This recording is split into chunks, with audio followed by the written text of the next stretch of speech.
Hey, Jesse, I'm a seventh grader at a school in Minnesota. That was last year, though. He's an eighth grader now. I would like you to read the Medal of Honor citation and play taps for Robert E. Flemming, who served in World War II and graduated from this school. And then he says, thanks, Kid Gloves Menu Nerd Baldy. Not very nice. Either way, Richard Eugene Flemming was born in St. Paul, Minnesota in 1917, United States Marine Corps Reserve. And what I'm about to read for you here took place in Midway. I want to remind you, I know this is basic, but a lot of people don't know basics. People wake up in their own time, that the Japanese, they didn't just beat us at Pearl Harbor. They thumped us in the Philippines. They were thumping everybody, the Brits, everybody.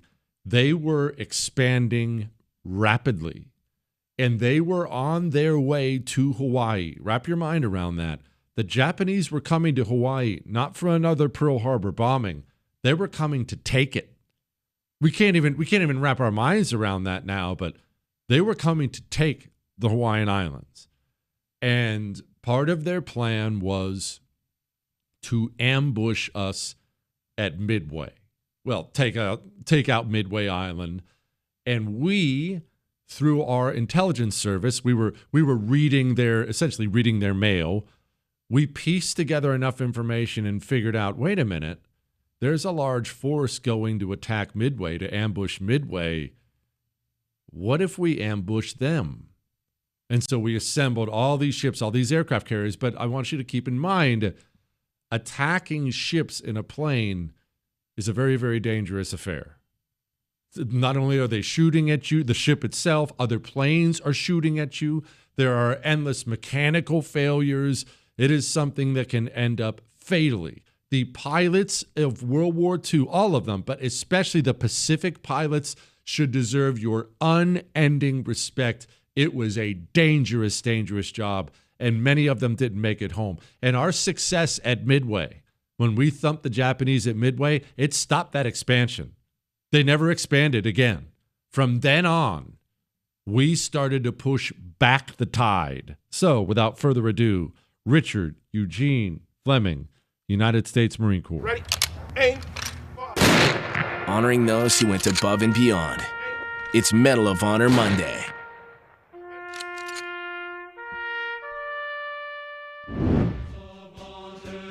For extraordinary heroism and conspicuous intrepidity above and beyond the call of duty as Flight Officer, Marine Scout Bombing Squadron 241 during action against enemy Japanese forces in the Battle of Midway on the 4th and 5th of June 1942.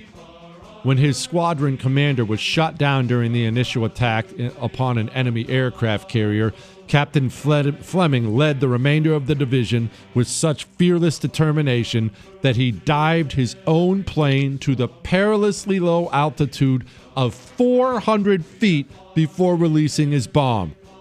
Although his craft was riddled by 179 hits in the blistering hail of fire that burst upon him from Japanese fighter guns and anti-aircraft batteries, he pulled out with only 2 minor wounds inflicted upon himself.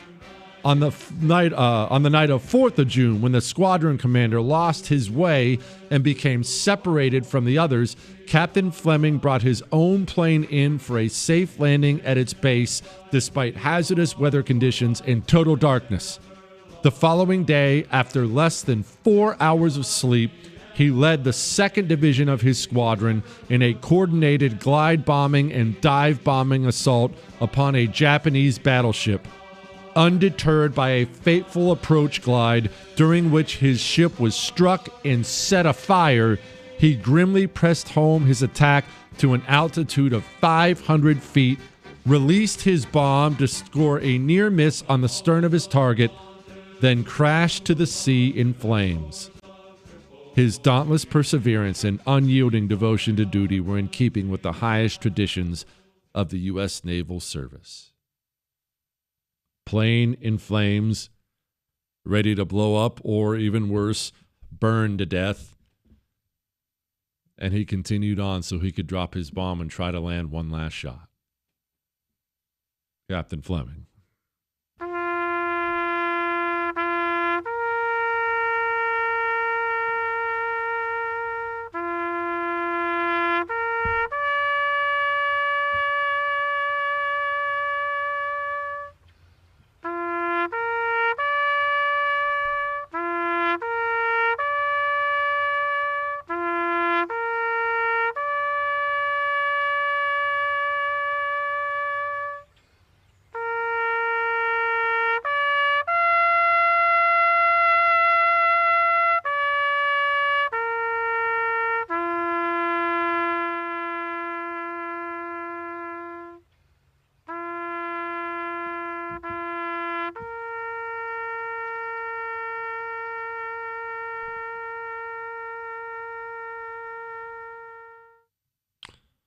Isn't it crazy how many of those names we don't know?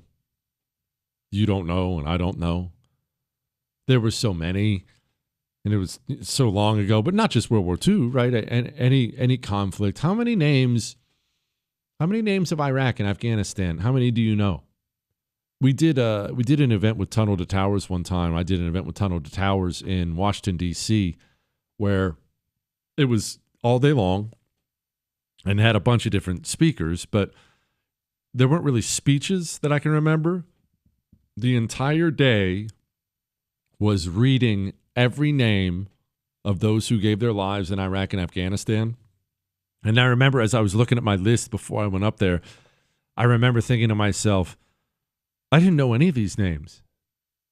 People who gave their lives for this country, and I don't know their names. And it's really, really, really important that we talk about these people, that we honor their sacrifice and talk about them.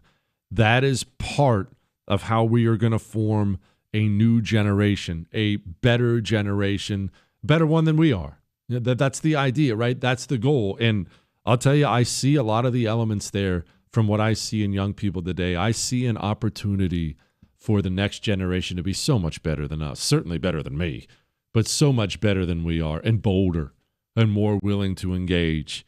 We just have to keep bringing up these names. I love doing it, man. I'm telling you, I love doing it. It's become an obsession. Now on the weekends, I'll find myself scrolling through them, thinking about Monday, of course, but scrolling through them. And as you're scrolling through them, I didn't know that. Oh, I didn't know that guy. I didn't know that name. I didn't know. It's wild.